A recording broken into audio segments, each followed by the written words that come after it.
je travaillais dans un salon de coiffure.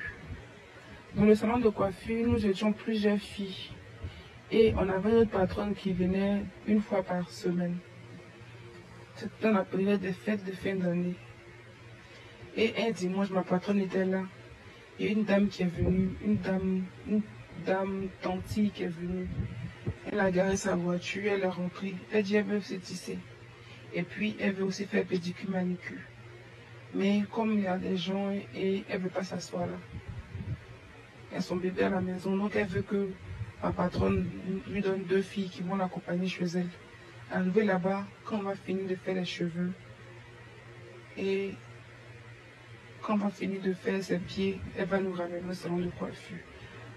Elle et ma patronne, elles ont discuté du prix et tout.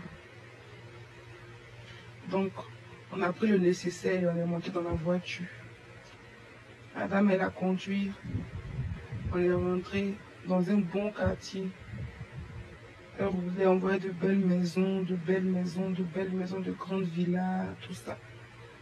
Dans un quartier de boss. Et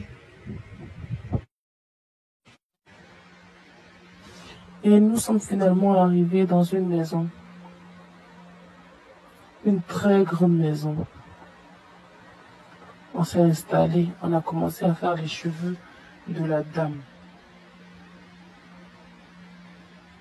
On a commencé pendant des heures et des heures. Je natte les cheveux de la femme là, ça finit pas. Je natte. Ça n'arrive pas au milieu. Je natte jusqu'à... J'étais épuisé. Ça faisait des heures et des heures. Ma collègue fait les ongles, elle fait les pieds. Elle fait. Ça finit pas, ça avance pas. On était fatigués. Et il y a une servante de la dame qui a envoyé à manger. Moi, j'ai dit, j'ai pas faim, je mange pas.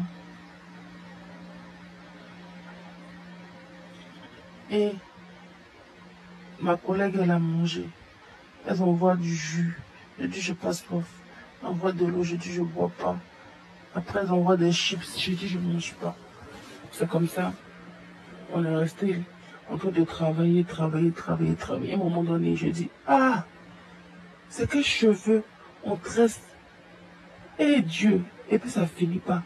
Quand je dis, et Dieu, la dame, elle a crié. Elle dit, ah, je sais pas qu'on dit pas ce nom-là ici. Et puis, elle a crié, ça m'a projeté, j'ai senti une force. Ça m'a projeté. Je me suis retrouvé au bord de l'eau. Au bord de l'eau, c'est un pêcheur qui m'a retrouvé la nuit. Tardivement, un pêcheur m'a retrouvé. Après, on s'est rendu compte que ça faisait 3 jours qu'on avait disparu. Et ma collègue n'est pas revenue, elle est restée. Elle est restée là-bas. Jusqu'à aujourd'hui, on ne l'a plus retrouvée.